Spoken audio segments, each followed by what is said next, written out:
it's the fastest growing sport in the world right now.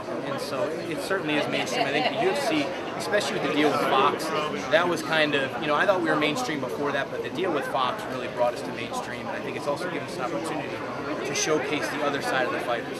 All the footage that's going on Fuel TV that shows, the human side of us, us with our families, what we do every day, our training, it gives people more respect for the sport. Now they can see just how athletic we are, how hard we train, and they can associate that to other mainstream sports like football or soccer, basketball, and say, wow, these guys are great athletes, they're great people. And the last thing I think is the UFC has done the best job of any major organization at making the athletes accessible to the fans. I know UFC's big internationally. What's your involvement? Oh gosh, everybody knows when you come to Canada, you get MMA fanatics. I mean, it is huge up here. It's bigger in Canada than it is in America, and it's amazing. All the fighters, when there's a card in Canada, the fighters always usually try and call the UFC and ask to be on that card because they know the stadium's going to go crazy. So what are you expecting this weekend as far as the fans, the excitement of it all? I expect it, and this is something that fuels the fighters. When you're out there, and you're getting after it. It's a great, exciting fight. It's fast-paced. You can feel the energy from the crowd. When they start screaming in between rounds and cheering you on, it just gives you the energy. It makes you want to perform for them, put on that show, showcase your best skill sets, and I expect that from the Toronto fans. What would you say to that? It means a lot to know that many people care about what you're working so hard for. It's humbling. I'm not that interesting. I'm not funny. So, I don't think any of them would want to hang out in the living room with me and that'd be a good time. But for them to come out and want to watch this and really take interest in what I'm striving to perfect every single day, it means an awful lot. It's always nice when people care about something that you work so hard for. Well, I want to keep active, and I don't know.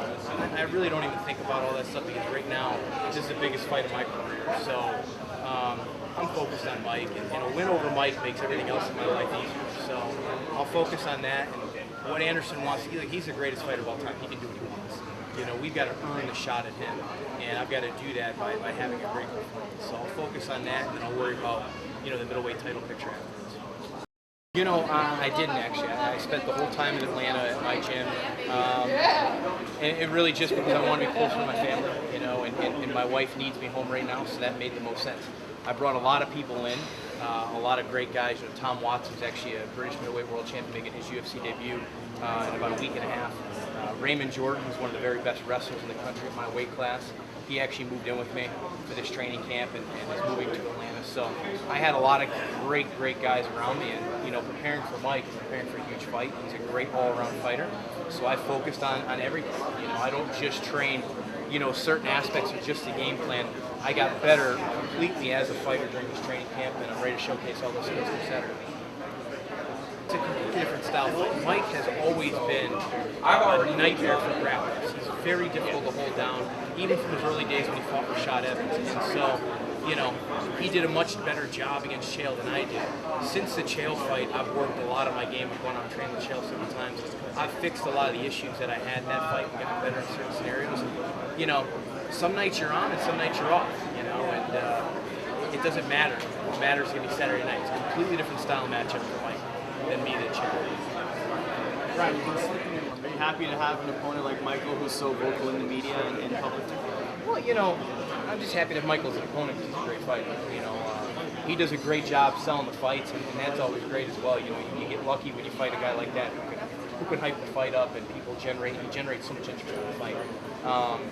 But I'm more happy about getting such a quality opponent. He's ranked third, fourth in the world, and that means a great deal to me. Those are the kinds of guys I'm middleweight division is so. Get in the cage with Bards. It's the closest you will get to MMA without getting into the ring. Join Carlin Bardsley on NSS Radio TV, where we walk the talk, uncensored and unscripted.